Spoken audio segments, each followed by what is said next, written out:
మాట పలుకు తెలియనిది మాటున ఉండే మూగమది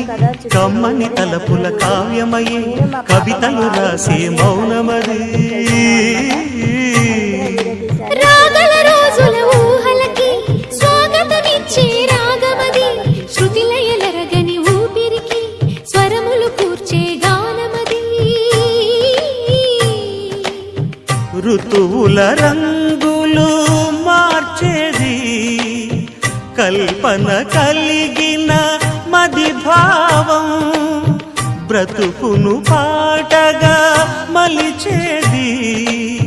మనసున కదిలి